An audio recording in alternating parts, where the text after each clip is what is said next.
Leadership. My name's Emerald. My name is Jaden, and welcome to episode 11 of season 4 of What's Up Leadership. Today we have a special episode for you. The focus of today's episode is artificial intelligence, or AI. Work it, make it, do it, makes us older, better, faster, stronger. That don't kill me. You know that at What's Up Leadership, we are all about supporting our claims with credible and reliable evidence. So this comes from CNBC. They published this article in 2018. It was titled, "Here are the 5 scariest predictions about artificial intelligence." Number 1, mass unemployment. Number 2, war. Number 3, robo-doctors. Number 4, mass surveillance. That's crazy. And number 5, discrimination. Well, that was 2018. And now, in 2023, the robots are here. Now let's take a look at a scary video about the potential risks of artificial intelligence. We're rapidly headed towards digital superintelligence that far exceeds any human. I think it's very obvious. ChatGPT, I think, has illustrated to people just how advanced AI has become. And there are much more advanced versions of that are coming out. I think the danger of AI is much greater than the danger of nuclear warheads by a lot. Because if one company of small group of people manages to develop godlike digital superintelligence, they can take over the world. Mark my words, AI is far more dangerous than nukes. At least when there's an evil dictator, that fewer is going to die. But for an AI, there would be no death. It would live forever. And then you have an immortal dictator from which we can never escape. The average person, they don't see killer robots going down the streets. They're like, what are you talking about? Man, we want to make sure we don't have killer robots going down the street. Once they're going down the street, it is too late. Our staff here at TLC Broadcasting just did a little experiment with the recently released website of ChatGPT. Here's what happened when we gave it the prompt.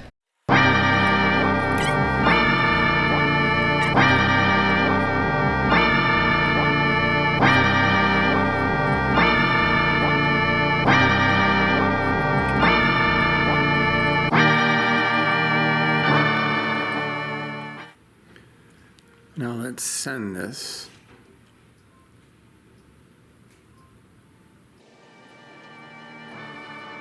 Astro. Yeah. Sun is down, freezing cold. That's how we already know. When it's here, my dog will probably do it for Louis Bell. That's just all he know, he don't know nothing else. I tried to show him. Yeah. I tried to show him.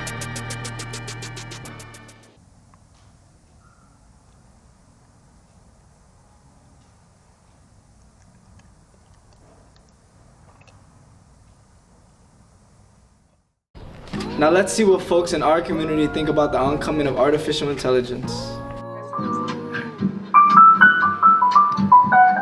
How do you feel about AI? You know, I think that it is a tool that, and if it were in the right hands, you know, it could be a tool for progress. But in the wrong hands, I don't know, it could be a tool for something really evil and really overwhelming. Could be not such a good thing.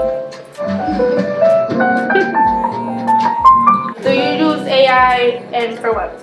I have. I've used it before to generate images. If I'm thinking of something, I can't visualize it, I don't exactly know what it looks like, I will use AI to generate an image, and then I'll draw from that image, and it helps me with certain things. Are you worried about AI taking over? I am worried about the future of AI. I think that it could potentially put our lives in peril, but I don't think we're there yet. I think how I feel about AI is like something that can help and like use like for like stuff like technology wise, but like AI is like unique in so many ways that you can put it in somebody's perspective. I use mostly AI on my phone sometimes for like math or other subjects that I need help with. I kind of see AI kind of like beneficial. I feel like it's scary. Like it's growing all too fast. It's just developing all too fast. It's just scary. Yeah. I use Siri, Google. Yeah. Are you worried about AI taking over? Yes, because I feel like they could. I use my Alexa. That's about it.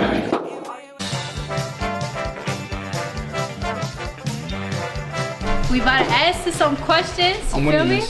According to Forbes magazine, blank of the US mobile users use voice search every day.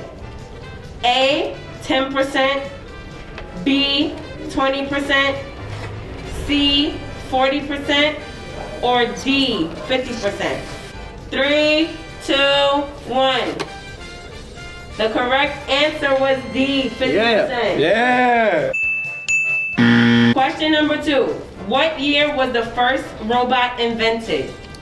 A, 1954, B, 1960, C, 2000, or D, 1965. All right, boards down. Boards No, boards just down. 3, 2, 1.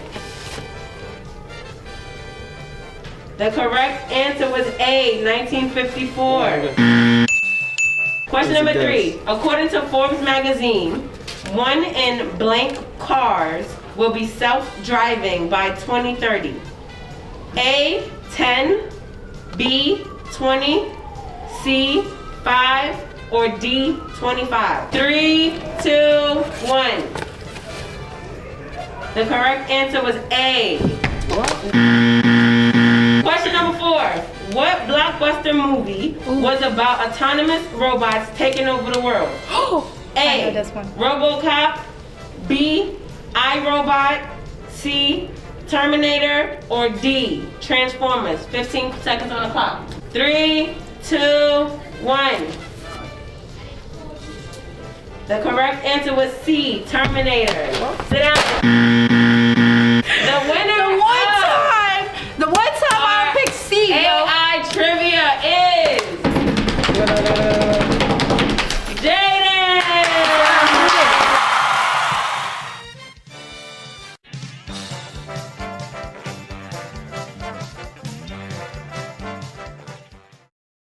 Welcome to the party. I'm off the money to lean. That's why. My name is Angela Vivian. My position is LTW coordinator, which is Learn to Work coordinator. You can find me on the 2nd floor in room 228. One interesting thing about myself is I'm a social worker. One piece of advice that I would give to the students at leadership is that there is life after high school, reach for the stars, and college may not be for everyone, but definitely go to trade school, pick something. A diploma does not stop here.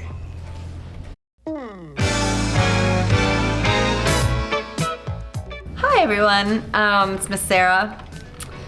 I have a few English Regents tips and tricks. The first thing I would say is the number one most important tip is you have to finish all the parts. There's the multiple choice, the argument essay, and then the text analysis or text response. A lot of people leave off the text analysis because they're tired. They've kind of had it at that point. You've read like 12 texts and you're just like, I'm done. And they feel confident enough in the multiple choice and the argument that they think, oh, I'm just gonna skip this one. And then people don't have enough points to pass. And so even if you write something, anything, 1 or 2 paragraphs, even if you're exhausted and you're like, I don't even know if I just put something down, they can give you a point or 2 on the rubric. The second and most important thing is to pace yourself. Make sure you're keeping an eye on the clock so that you're not blowing your whole time on the argument and then you're like, oh no, I have to go, read these passages and do multiple choice, and then you're speeding through. Don't sleep on the multiple choice, it's worth a lot. But the argument section is worth the most. I would say tip number 3 is you have to check in with your ELA teachers. We know, even beyond these little tips, we know even more little tricks and things where you can pick up points and things to make the writing easier for yourself. So check in with your ELA teacher before you take the exam, because we're gonna give you all that inside info that only we know after administering and grading the test for years and years.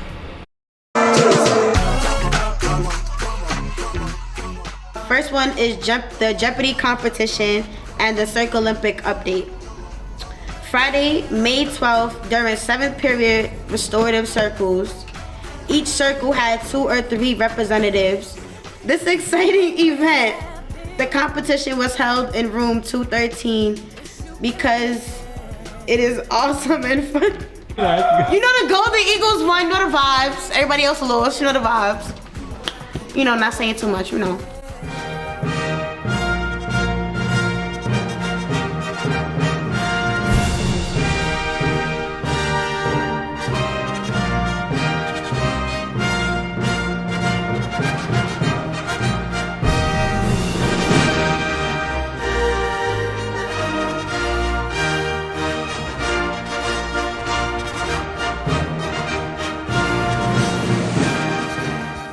The second one is Spring Fling, which is a Circle Olympic event.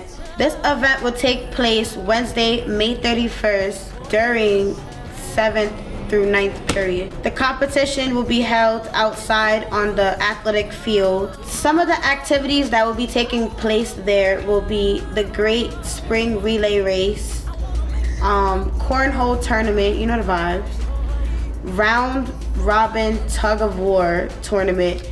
You know they about to lose. And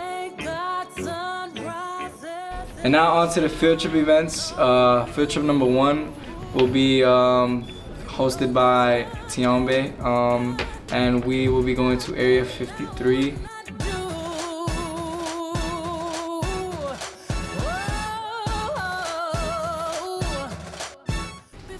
And we'll be leaving in a yellow cheese bus. Field trip number 2 will be hosted by none other than Dean Emma, and we'll be going to Maimonides Park for a Brooklyn Cyclones game in Coney Island.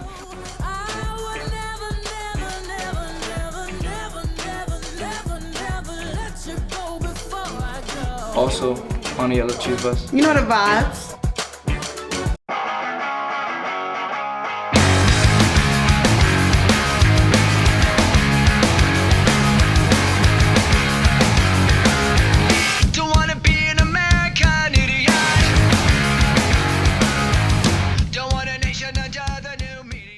Peace out, leadership.